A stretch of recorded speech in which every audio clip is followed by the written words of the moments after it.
Son los ritos académicos en México es agradecer, me parece un rito muy decente. Y quisiera agradecer a Moisés y todos los organizadores. Y tengo que dar gracias también a la televisión, obviamente, ¿no? Porque si no me habían visto en la televisión, pues no estuviera aquí. El poder de la televisión, nunca tenemos que olvidarnos de eso. Es un gran gusto regresar a Oaxaca. Voy a explicar que Oaxaca representa, pues, tiene una importancia en mi vida personal, además sobre todo en mi vida profesional. Y voy a empezar con unos datos. Tengo un texto escrito, voy a quizá un poquito improvisar, pero es un texto que para no extenderme demasiado. Bueno, mi tema son las múltiples distorsiones en las narraciones, interpretaciones de la vida y obra de Porfirio Díaz. Pero antes de centrarme en ese tema, quisiera presentar una breve relación de mis caminos, no solo hacia Porfirio Díaz, sino hacia la historia de México en general. Lo que ha sido tanto mi destino personal como mi carrera profesional como historiador durante las últimas 3 décadas. En breve, esta historia ha sido íntimamente vinculada con Oaxaca. Llegué a Oaxaca por primera vez hace 40 años, a los 19 años, como estudiante de Letras Hispánicas en el Reino Unido, cuando estudiaba en el Centro de Estudios para Extranjeros de la UNAM. Volví a esta ciudad durante 6 meses, como acabo de mencionar, hace 35 años, haciendo trabajo de campo para el doctorado en Historia en la Universidad de Liverpool, cuyo tema fue la historia de la Revolución Mexicana de 1910 a 20 en Oaxaca, sobre todo el movimiento de la soberanía entre 1915 y 1920. En 1983 terminé mi tesis de doctorado sobre lo que después se publicó como libro de fondo de lectura. El libro me dejó con varias dudas acerca de la experiencia de Oaxaca en la época que precedía a la Revolución, y un sentido profundo de que era necesario entender el porfiriato para poder entender la revolución. Por eso me metí al archivo de Porfirio Díaz en la Universidad Iberoamericana, en la Ciudad de México, a finales de los 80, con la intención de buscar datos sobre un estudio que preparaba para la Universidad de Liverpool sobre el desarrollo económico de Oaxaca en el porfiriato. Como parte de mi investigación empecé a leer las cartas en los libros de copiadores que salieron de la oficina del presidente Díaz y encontré con una visión muy diferente de cómo gobernaba el país, donde abundaban el compromiso y la negociación y no la represión del abuso o la maldad. Todo expresado en un discurso liberal, patriótico, nacionalista y desarrollista. A raíz de este gran descubrimiento, me desvié del tema de un estudio específico sobre el porfiriato en Oaxaca hacia una biografía política más amplia sobre Porfirio Díaz y su estilo de gobernar. El libro se publicó en inglés en 2001 con una segunda edición en 1910.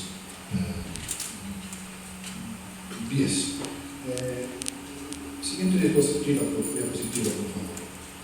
Si se puede. ¿Aquí está?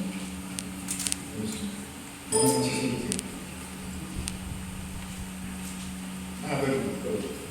Bueno, yo soy como Groucho Marx, en estos sentidos, esas cosas de la tecnología, ¿no? Bueno, ustedes son fans de Groucho Marx, seguramente. ¿Sí? Taxi, conocen todos a Taxi, que está buscando, está viendo un mapa del tesoro, que quiere buscar el tesoro y dice que yo no entiendo el mapa del tesoro. A ver si me puede encontrar. Un niño de 5 años puede entender eso, a ver si me puede entrar un niño de 5 años. Yo estoy así con tecnología. Tengo un PowerPoint y tengo una película y también una grabación que les quiero presentar después. Bueno, me alegro que el libro haya sido recibido con interés en México y desde entonces me encuentro profundamente vinculado con el tema. Me temo además de que la condena va a ser perpetua, ya que en 2004 me ofrecieron la cátedra Caude de Estudios Hispánicos en la Universidad de Leeds, cátedra fundada en 1916 por Lord Cowdery, nombrado el contratista de don Porfirio, conocido en México por sus aventuras petroleras como dueño de la Compañía Mexicana de Petróleo El Águila y por la fundación del Hospital Inglés en la Ciudad de México en 1923. Me sentía obligado en esas circunstancias a explorar más profundamente los vínculos entre mi compatriota Cowdery, cuyo nombre original Pilsen y el México porfiriano y revolucionario. Este estudio se publicó en inglés en 2011 y de este año salió en inglés, y esto salió en México este año. Perdón, esa es autopublicidad descarada, perdón, a veces somos muy egoístas, ¿no? Los autores. Y aún en este estudio también, en el último estudio, hubo un vínculo fuerte con Oaxaca, ya que fue la empresa del contratista Pilsen que reconstruyó el ferrocarril nacional de Tehuantepec y construyó también los puertos de Salina Cruz y Coatzacoalcos entre 1898 y su inauguración formal en 1907. Voy a volver después al tema del proyecto del ferrocarril nacional de Tehuantepec, el proyecto de obra pública más ambicioso y también el más costoso de todo el siglo XIX en México. Y si les interesa, y si nos permite la tecnología, voy a presentar una película de la inauguración del ferrocarril de Tehuantepec, filmada en 1907, hace 107 años, en la que podremos ver no solo imágenes del contratista Pilsen, sino el principal promotor del proyecto del presidente Díaz. Bueno, voy a pasar. Esta última imagen de Porfirio se encuentra en mi ciudad de Leeds, donde vivo ahora. Entonces, si hay ingleses en Oaxaca, también hay oaxaqueños en Leeds. Este vitral lo construyó Pilsen para sus oficinas en Londres entre 1906 y 1920.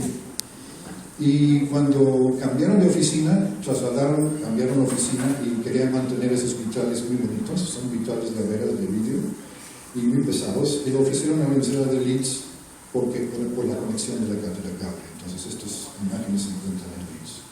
Es interesante que no tiene título, nada más presidente de México 30 años, no dice quién es, y nadie en Leeds conoce, nadie sabe quién es Porfirio Díaz. Bueno, vuelvo al tema principal. La notable diversidad entre las interpretaciones sobre Porfirio Díaz en los estudios de historiadores profesionales y no profesionales a través del siglo XX, lo que los profesionales llamamos historiografía o escritura de la historia. La historiografía de la era porfiriana siempre ha sido un tema de controversia en México, ha inspirado un sinfín de metodologías, no solo por las inevitables asociaciones políticas negativas con un régimen derrocado por una revolución, sino por el simple hecho, supremamente irónico, por cierto, de que es en esta época, cuando se establece, la época de Porfirio Díaz, cuando se establece por primera vez en la historia de México la consolidación de una narrativa nacional coherente. La versión de una historia patria liberal que se fue evolucionando con los textos clásicos de finales del siglo XIX. Vicente Ríos Palacio, Justo Sierra, Emilio Barraza, por mencionar solamente los textos más conocidos. La gran ironía consiste en que también a la poderosa versión posrevolucionaria de la historia patria se han incorporado partes de esa versión liberal decimonónica, sobre todo de la insurgencia, personalizado como siempre en las figuras de Hidalgo Morelos y la reforma en la figura de Juárez, pero que ha excluido tajantemente por tanto tiempo a su progenitor, Porfirio Díaz y el régimen porfiriano, que dio luz a la historia patria oficial en México. Fue el régimen de Díaz que también promovió los cultos a Hidalgo, Morelos y sobre todo a Juárez, el culto más perdurable hoy en día. En ese sentido, tenemos que entender a la época conocida como el porfiriato, término que voy a poner adelante en tela de juicio.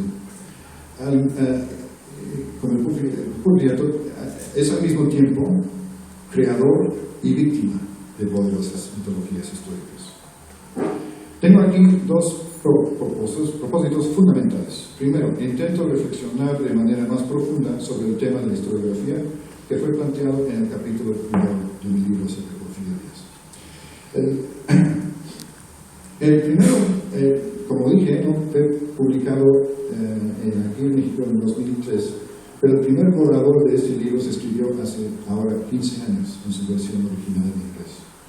Durante estos últimos 15 años, en el trabajo publicado por historiadores profesionales, tanto dentro como fuera de México, así como en otras interpretaciones y representaciones más populares, se ha registrado un crecimiento notable en el interés por la era de Porfirio Díaz. Al mismo tiempo, nuevas oportunidades de discusión pública y contemplación sobria surgieron a raíz de la atención puesta en el primer centenario de la Revolución Mexicana en 2010.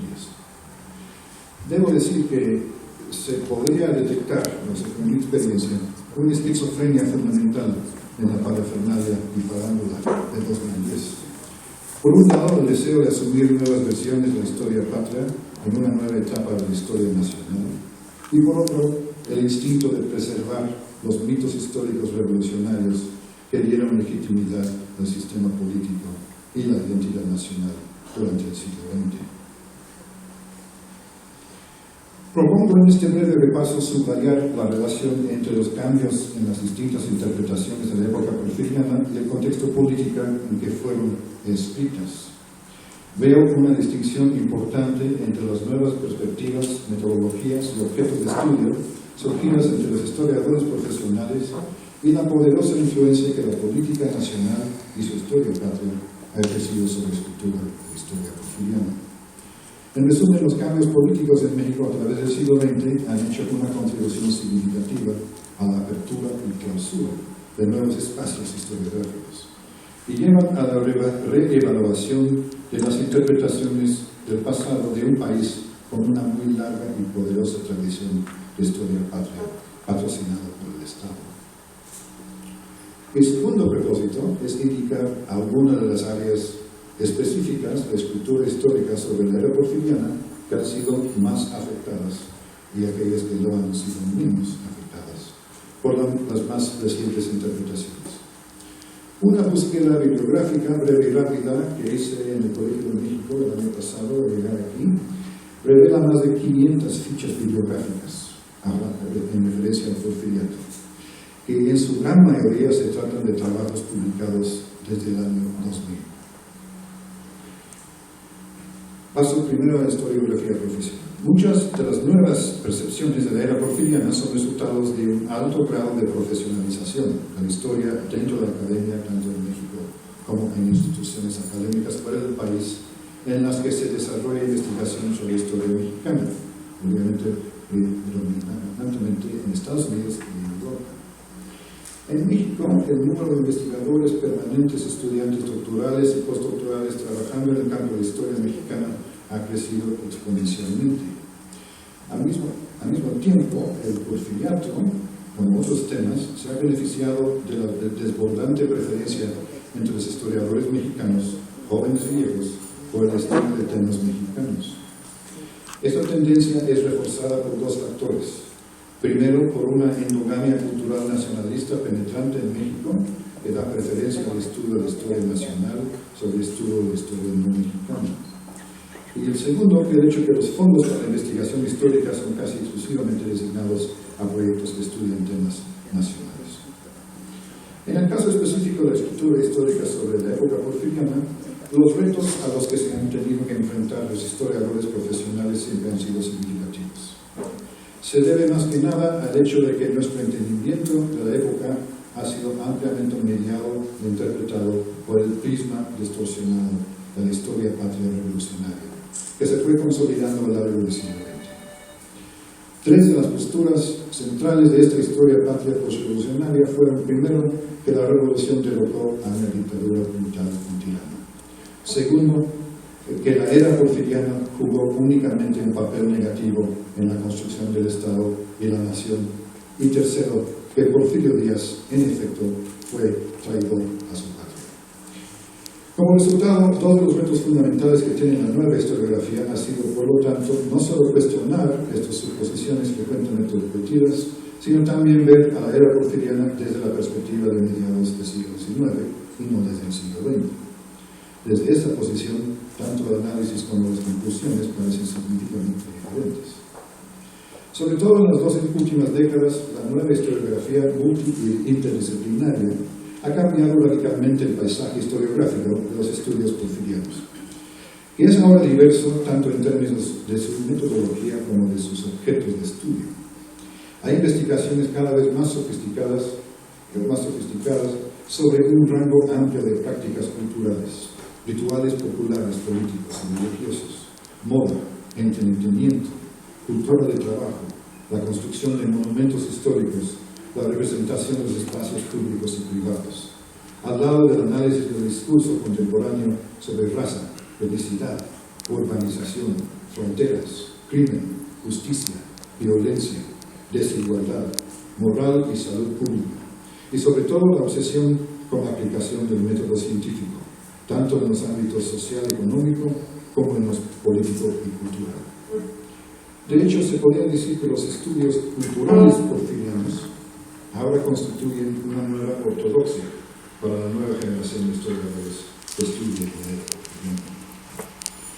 Ahora bien, la mayor consecuencia de estos nuevos avances ha sido el rechazo a la periodización tradicional de porfiriato y revolución y su categorización como fenómenos separados.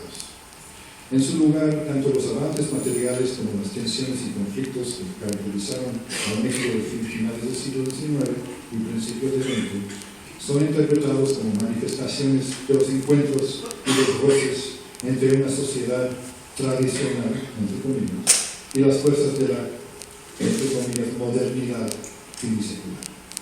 En otras palabras, se exploran cada vez más las múltiples formas, no solo de resistencia popular, sino también de conformidad popular ante el proyecto político, económico y cultural del régimen porfiriano.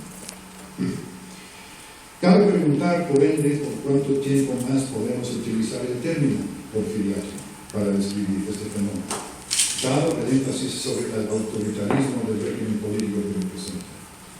De muchas maneras, de hecho, el término ya es obsoleto, pero al aparecer sigue fuertemente arraigado en la conciencia histórica.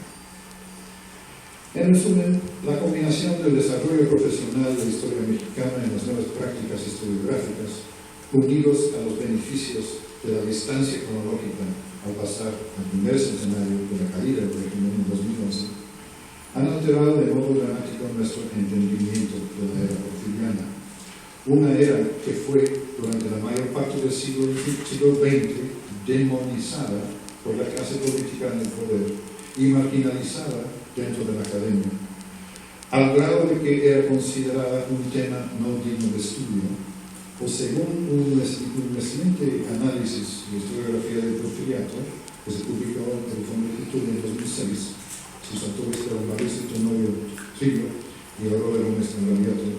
Ellos indicaron en este libro que durante ese tiempo el porfiriato fue, cito, un no tema. Y según ellos, y estoy de acuerdo con ellos, en el siglo XXI se ha convertido el porfiriato en, cito, un punto de referencia obligatorio.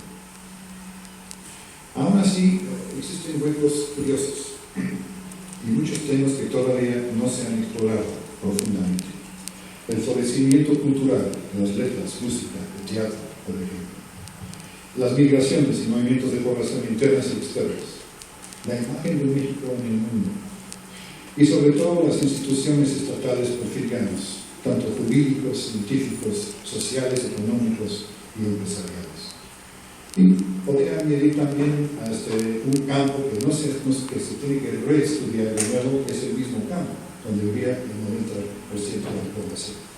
Todos los estudios culturales en este momento están acercándose al proceso o las consecuencias de la urbanización, que me parece muy importante, pero deja de lado el 90% de la población. Entendemos, creemos que entendemos lo que pasó en el campo en la época porfiriana, pero hay muy pocos estudios serios. Como decía un colega mío holandés, felicidades holandeses por ganar España, un amigo holandés que dijo, esa visión que tenemos del porfiriato, del campo porfiriano, es, cito, un paisaje lunar habitado por bribones, los asentados, y sus víctimas, los campesinos. Esas son las distorsiones. El problema central con la interpretación de la era porfiriana ha sido siempre la existencia de tres campos historiográficos que han distorsionado el estudio de la época. En el libro yo he identificado tres tipos de categorización historiográfica de la era porfiriana, cada uno con su cronología y enfoque específico: porfirismo, antiporfirismo y neoporfirismo. Creo que vale la pena reflexionar nuevamente en estas categorías. Sí, ya que no solo ilustran las distorsiones múltiples a las que la era porfiriana ¿Qué tienen en contra de los británicos? ¿Hay una conspiración en contra de los extranjeros? No,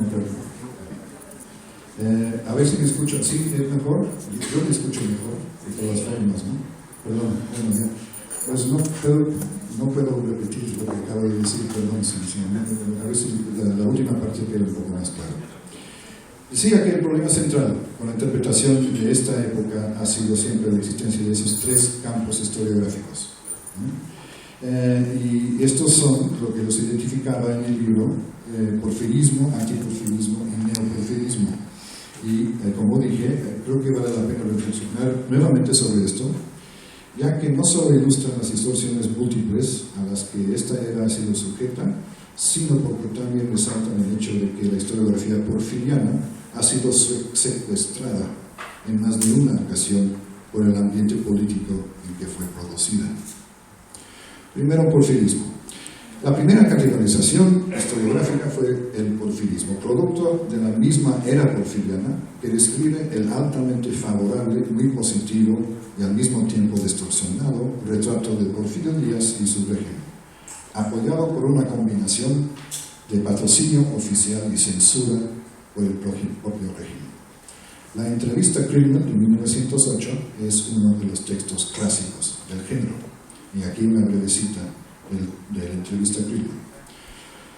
No hay una figura más romántica o marcial, ni que despierte tanto interés, tanto entre los amigos y enemigos de la democracia, como la del soldado estadista cuyas aventuras cuando joven superaba a las descritas por Alexandre Dumas en sus obras, y cuya energía en el gobierno ha convertido al pueblo mexicano de revoltoso, ignorante, paupérrimo, supersticioso y oprimido durante varios siglos por la codicia y la crueldad españolas, en una nación fuerte, pacífica y laboriosa, progresista y que cumple con sus compromisos.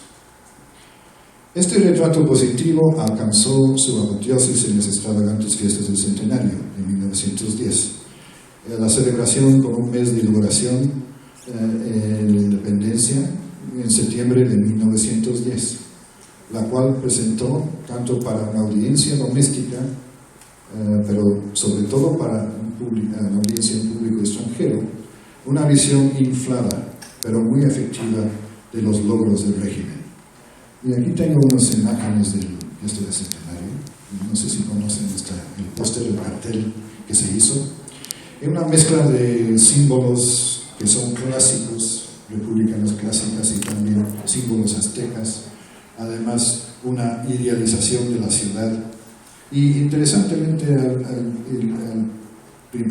solamente en el escenario, lo que es en el público son las banderas extranjeras. Eso refleja, y para mí subraya la importancia de la imagen que quería presentar Porfirio Díaz al mundo, al pueblo mexicano, pero también al mundo. Y obviamente hay muchos, encontré esas imágenes, ¿no?, en una exposición que hubo en el Museo de Arte Popular en la Ciudad de México en 2009, el año antes de 2010, y que demostraba que una exposición de la parafernalia, de los vestimentos que se utilizaban para el desfile histórico, los platos conmemorativos, las tarjetas conmemorativas, y resaltan siempre estos, el triunvirato de Hidalgo, Juárez y Díaz. Y aquí otra representación de las tarjetas, ¿no? Hablando de la independencia en el caso de Hidalgo, la libertad para Juárez y la paz para Porfirio Díaz. Hay unos eventos del desfile histórico que fue muy importante, no sé si reconocen esto, no sé dónde está el pila bautismal de Hidalgo, que trajeron de Huitzeo de Abasolo a la Ciudad de México en una gran ceremonia en este carro, y lo trajeron hacia el centro y formaba parte del desfile histórico del 15 de septiembre de 1910. Y los dos monumentos más importantes fueron el hemiciclo a Juárez, que eso formaba parte de las conmemoraciones conmemoración del primer centenario del natalicio de Juárez en 1906, pero se inaugura oficialmente en el fiesta del centenario el hemiciclo de Juárez, aquí en Porfirio con los porfirianos, y el Ángel de Independencia. Y eso nada más, a mí me pareció curioso que nadie quería mencionar en 2010 que los monumentos más representativos de la nación mexicana son estos dos monumentos porfirianos, que fueron porfirianos 100%, y siguen siendo símbolos de la nación. Bueno, vamos a pasar ahora al antiporfirismo.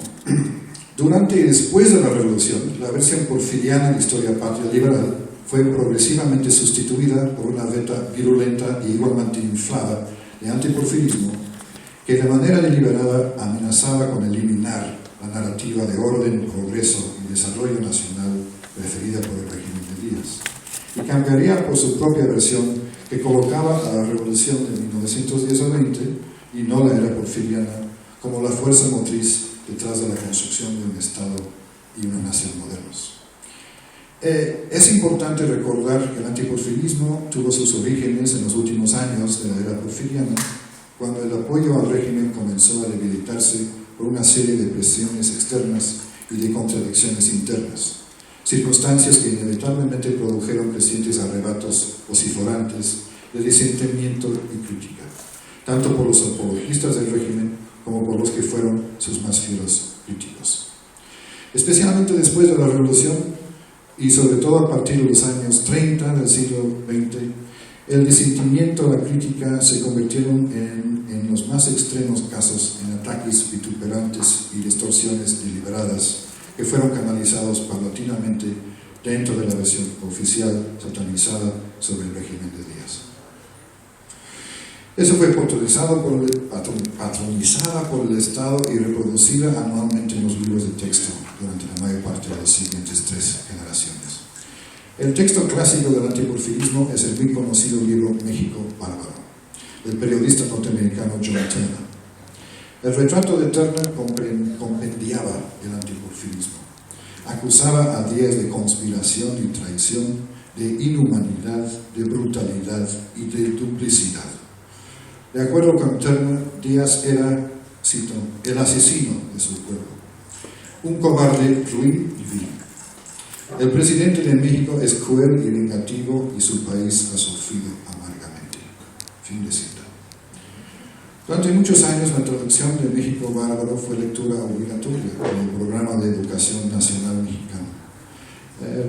Me permito preguntar a ustedes cuántos leyeron México Bárbaro en la escuela. Nada más, ¿pocos? No, ustedes no leyeron, no es una vergüenza, perdón, la culpa la tienen los maestros, yo creo, no ustedes como alumnos. Menos de la mitad, supuestamente. Okay. A lo mejor me informaron mal, me dijo Josefina Vázquez que sí era un texto obligatorio en la secundaria durante muchos años. Bueno, todavía en estos días, previo al inicio del ciclo escolar, la mayoría, me parece, eso es mi experiencia, es una experiencia anecdotaria, pero sí, yo lo he visto, la mayoría de las librerías en México renuevan sus existencias de este texto tan controversial y casi esquizofrénico. La esquizofrenia para mí reside en el hecho de que mientras el relato de Turner sobre la esclavitud o el trabajo forzoso en Yucatán y el Valle Nacional de Oaxaca han pasado la prueba del escrutinio histórico profesional. Pero al mismo tiempo su caracterización de Porfirio Díaz, el presidente y su régimen, fue no solo polémica y provocativa, sino también altamente propagandística. En México unos ejemplos más virulentos del antiporfirismo se encuentran en los años 20, los años 1920. Clásico de esta época es el relato de Luis Lara Pardo en su libro de Porfirio Díaz a Madero, publicado en 1921. De acuerdo con Lara Pardo, cito, bajo los oropeles de la abundancia y la prosperidad, comenzaron a aparecer la crueldad, la intransigencia, la ambición sin límites y el egoísmo del César. Entonces pudo verse que las verdaderas características de su régimen eran 2, exterminio y prostitución. Nada menos. El general Díaz creía firmemente en el exterminio como arma principal del gobierno.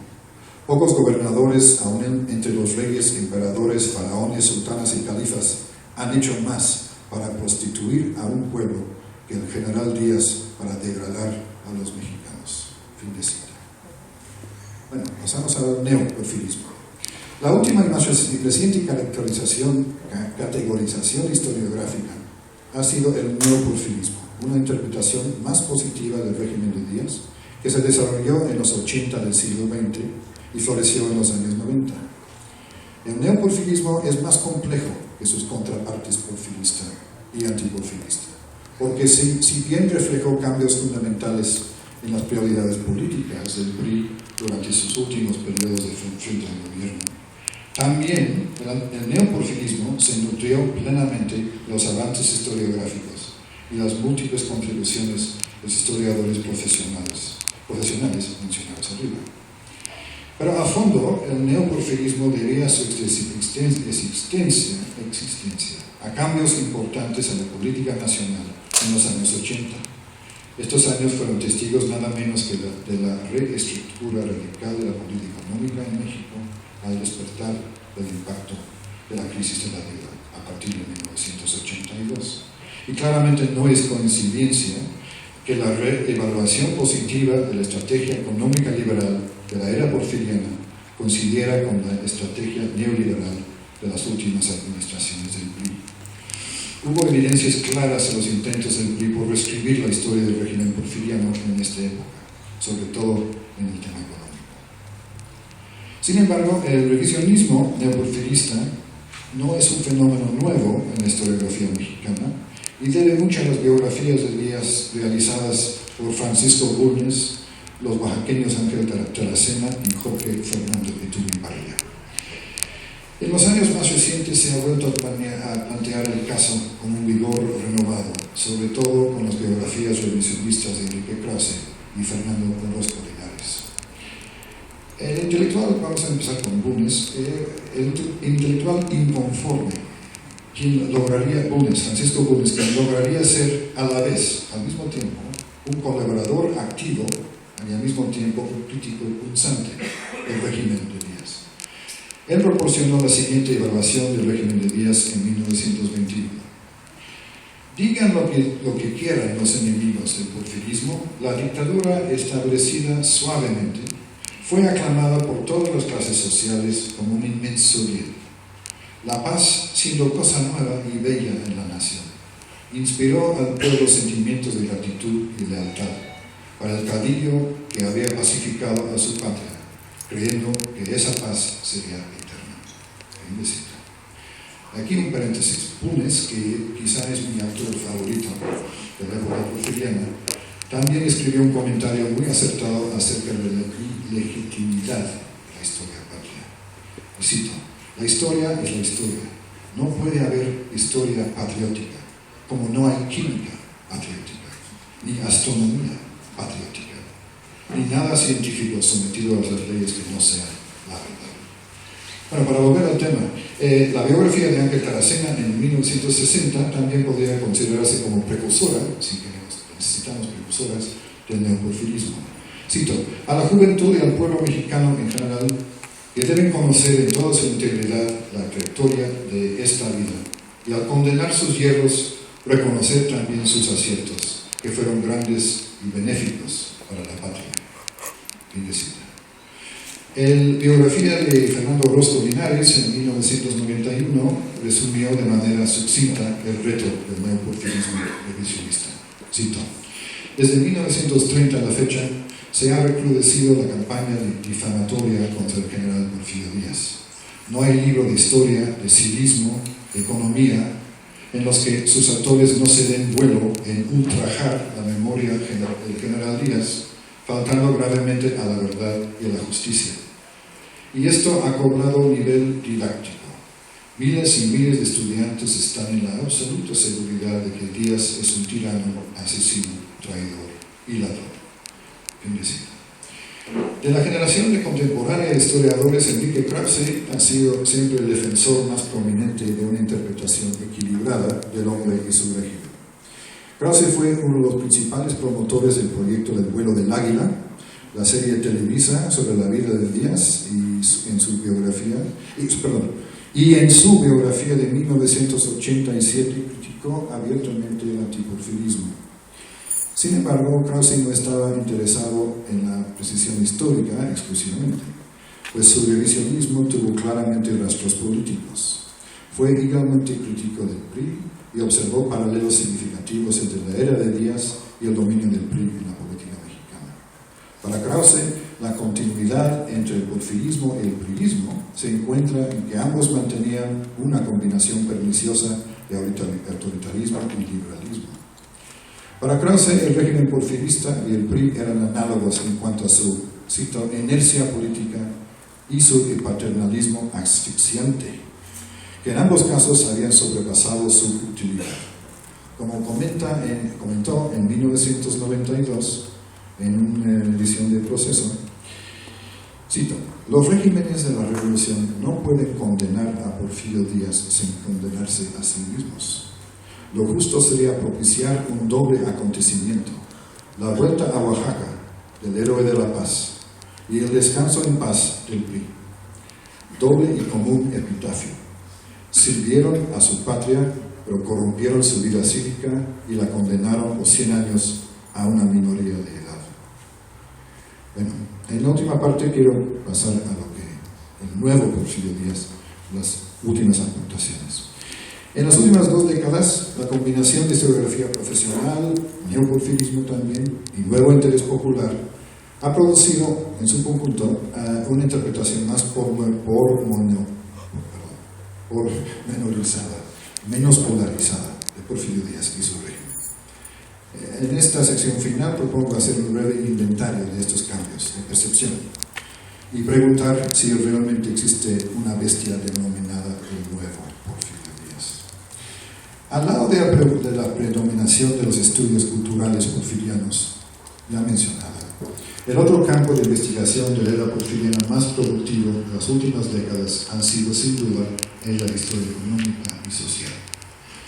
Esto tal vez no es de sorprender, dada la evidencia abundante en esta etapa de crecimiento económico y transformación social significativos, por primera vez desde la independencia. Iniciando con las investigaciones estadísticas pioneras del proyecto de Daniel Cosío Villegas, Historia Moderna de México, sus 10 volúmenes, los 10 volúmenes son los 10 volúmenes más importantes sobre el porfiriato, pero quizá los menos leídos también.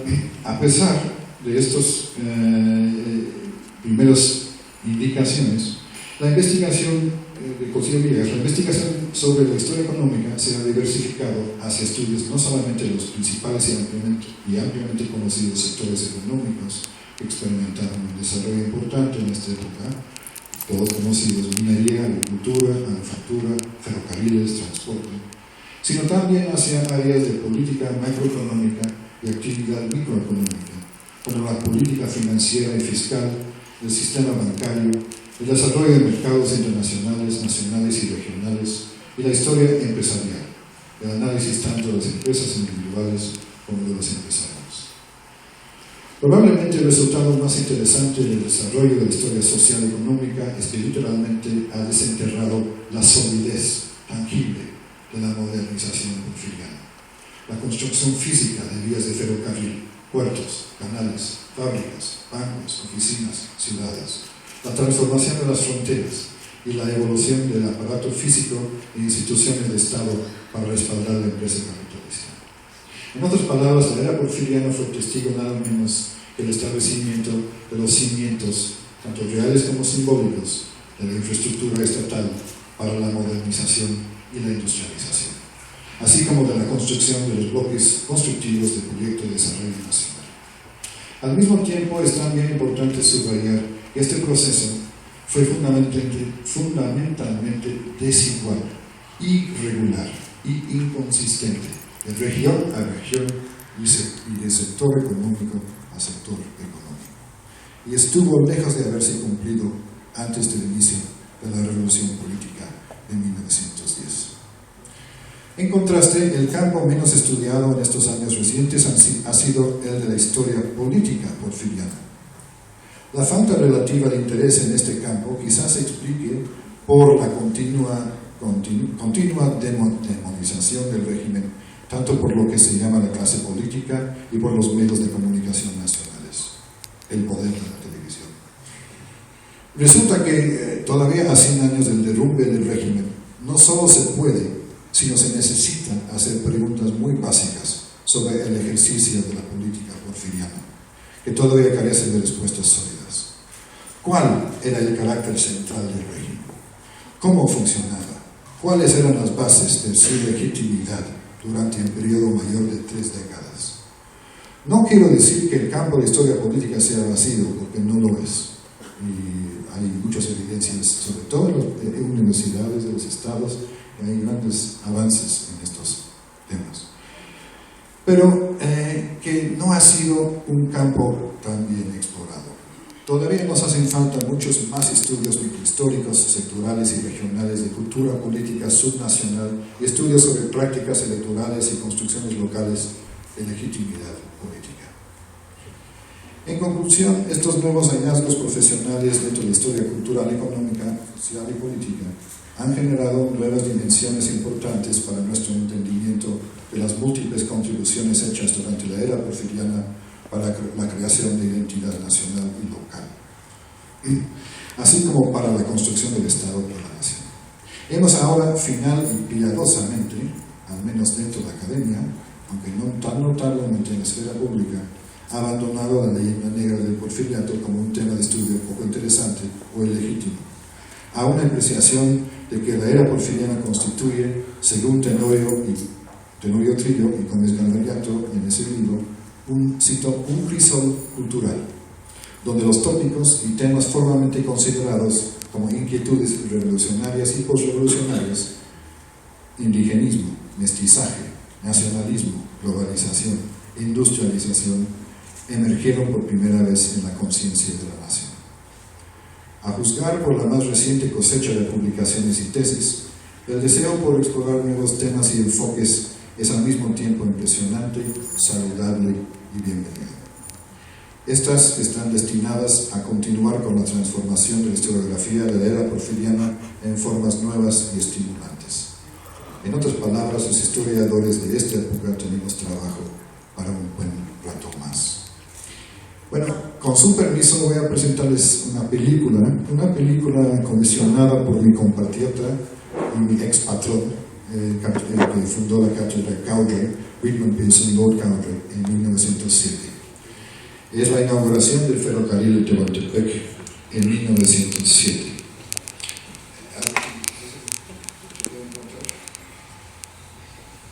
Mientras se va a buscar, esa película yo encontré en el archivo Pearson. El archivo Pearson está en el Museo de Ciencias, donde están todos los papeles de Pearson. Como fue ingeniero, autodidacta, pero fue ingeniero, dejó su archivo al Museo de Ciencias en Londres y encontré esa película.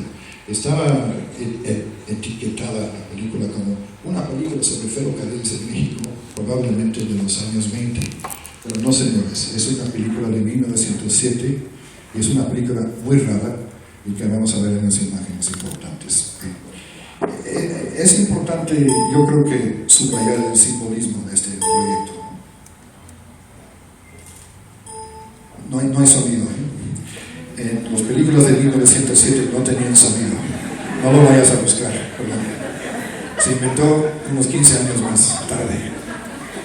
Deberíamos de poner quizá un sonido, ¿no? Bueno, lo que estamos viendo aquí es la llegada del barco Arizona, que con su cargamento de azúcar de Hawái. Y ese azúcar de Hawái se va rumbo a Nueva York. Pero es una ceremonia muy formal de la inauguración del ferrocarril. Y lo que vemos aquí es la inauguración. Vamos a ver a Porfirio Díaz bajando del tren especial que salió de México. Ahora, con la construcción del ferrocarril de Tehuantepec, ya se podía conectar la Ciudad de México con el Istmo y obviamente con la ruta transísmica. Aquí vamos a ver bajar, es la única imagen que tenemos de Pearson. Pearson todavía no ha bajado, está vestido como muy británico, con caqui, con su caqui, ahí está con su sombrero. Y vamos a ver a Porfirio Díaz bajando aquí. No sé si es honor al británico Pearson, pero lleva su bombín. No, pues, se habla mucho del afrancesamiento, ¿no?, de Porfirio Díaz y la cultura mexicana en este momento. Nadie habla de la moda británica, ¿no? Obviamente la moda británica es la más importante, por supuesto. Ahí está Porfirio con su bombín. Y está Leandro Fernández, que es el ministro de Fomento, que Porfirio va a cortar el listón. Y luego va a bajar el tren hacia el muelle. La ruta de ferrocarril tenía grandes expectativas, ¿no? Es un proyecto tangible, pero también muy simbólico de la modernización de México, y no forma parte solamente de la red nacional de ferrocarriles, que está muy relacionado con el porfiriato, sino esto iba a ser, lo que iba a hacer es que hacer México el centro del eje, un eje del comercio internacional, un eje del comercio internacional. Entonces el proyecto es el más costoso, porque varios proyectos se intentaron durante el siglo XIX, que es el porfiriato. Ahí está Porfirio Díaz hablando, cambió su bombín a un sombrero de paja, no sé si hay simbolismo de esto, no sé. No estoy siendo autista. Lo que vamos a ver aquí son los furgones, y que el barco se va a llegar al muelle y van a ser grúas eléctricas. Estamos hablando de 1907, no había grúas eléctricas en las Américas, solamente en algunos puertos de Estados Unidos, y efectivamente en Veracruz también, que fue otro contrato que hizo Pearson. Entonces la idea de tanto los símbolos y símbolos tangibles y realidades, ahí está Porfirio atrás, con Limantour, que es el arquitecto aquí en el sombrero, también con las patillas, ¿no? El bigote muy grande. Limantour es muy importante que Limantour llegó en este momento, porque Limantour en realidad es el arquitecto del proyecto de modernización porfiriana. Es muy importante, es un proyecto liberal, que es importante hasta cierto punto desvincular eso del porfiriato. Es un proyecto liberal. Y aquí estamos es un recorrido que después de la llegada a Salina Cruz, que va a cruzar el istmo rumbo a Coatzacoalcos, pero durante hay varias paradas, ¿no?, para hacer banquetes, fiestas, conmemoraciones, y esto es una visita a Tehuantepec, a la ciudad de Tehuantepec, con unas escenas en el mercado y la iglesia, y esto es la vestimenta. Lo interesante es que hay un informe del cónsul británico en Salina Cruz en estos momentos que dice que afecta mucho el ferrocarril de Tehuantepec a la economía de Tehuantepec, que casi hay un cambio. El centro comercial de la región llega a ser Salina Cruz en estos momentos, que Tehuantepec está sufriendo mucho. Pero estas son escenas del mercado, y comenta el cónsul británico que estas telas famosas, ¿no?, de la vestimenta aquí de las tehuanas, pues están ya hechos en Inglaterra. De hecho, están hechas en las fábricas textiles de Birmingham.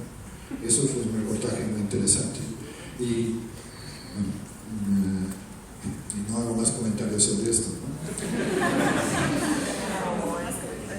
El problema con el ferrocarril de Tehuantepec es que se inaugura en 1907, y para 1914, 7 años después, ya empieza a desmoronar el proyecto.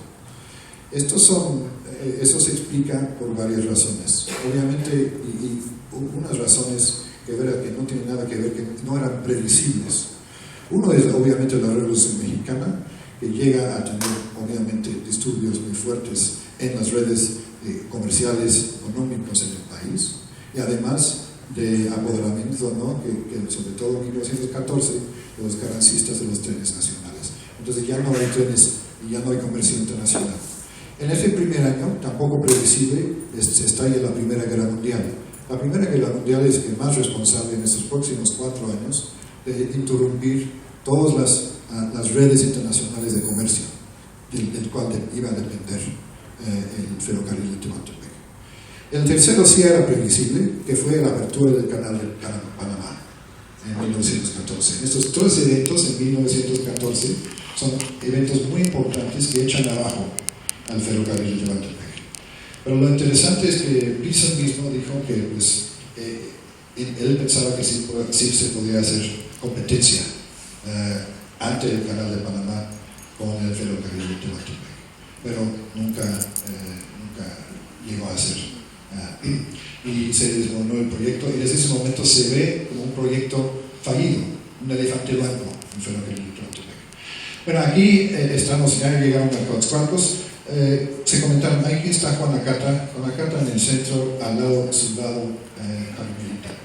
Bueno, me preguntaron antes de que si había relaciones entre Porfirio y Juanacata, quién sabe.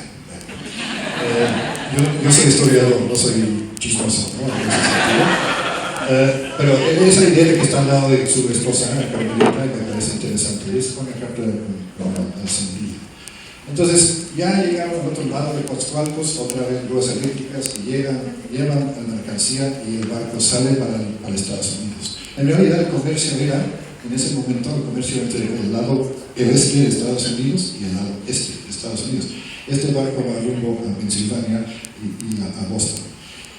Y aquí son lo que Pearson dijo que era necesario en este momento construir no solamente el ferrocarril, sino los puertos, los almacenes, ¿no? Los talleres. Y aquí vemos todo lo que se construyó antes de la inauguración del ferrocarril de Tehuantepec. Un gran proyecto que empezó bien, pero al fin y al cabo se desmoronó.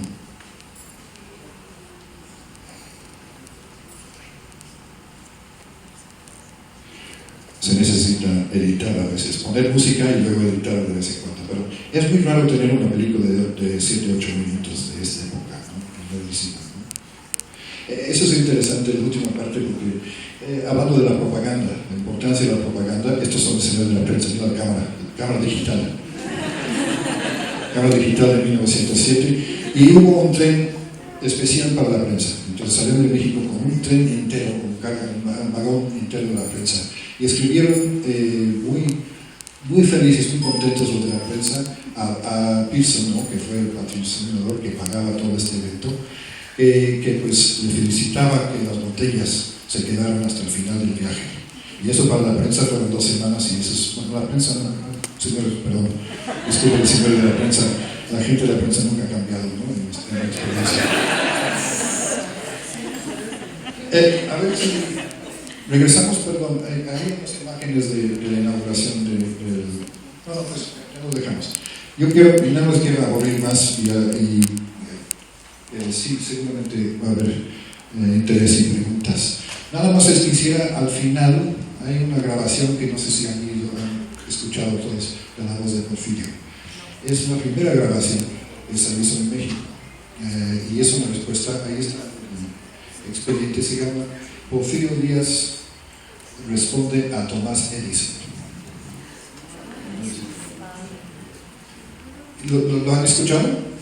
Ah, sí. ¿Muchos? Está en YouTube, yo creo que es de todo el mundo, lo puede ver.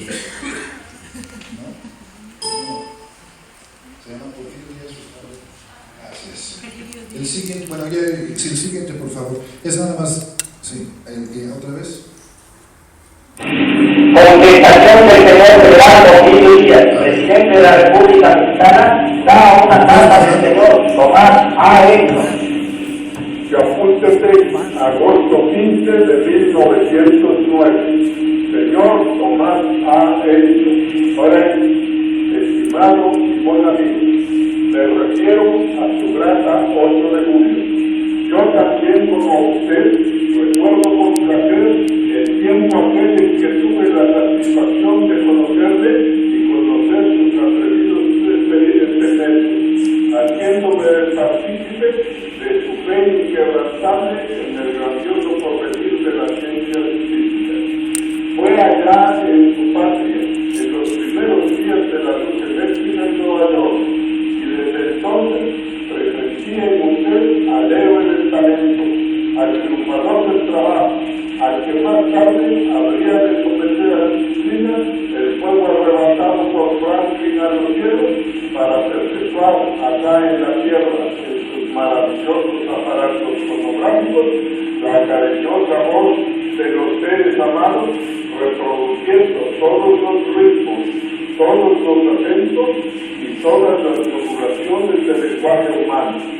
Me es grato complacerle porque tengo en muy alta estimación a los grandes benefactores de la humanidad y usted es uno de ellos, porque usted ha creado nuevas fuentes de felicidad, de bienestar y de riqueza para el género humano, utilizando las más poderosas fuerzas conocidas: luz, electricidad, trabajo y género. Su amigo, que como orgullo estrecha su mano, Porfirio Díaz. Bueno, yo creo que no hay más que decir después de la voz de Porfirio Díaz. Pero nada más que para mí esa grabación demuestra que Porfirio Díaz merece no el apodo que lo puso Enrique Krause en su biografía, que fue el místico de la autoridad, sino quizá un apodo diferente: el apóstol de la modernización o el apóstol del Estado moderno mexicano. Muchas gracias.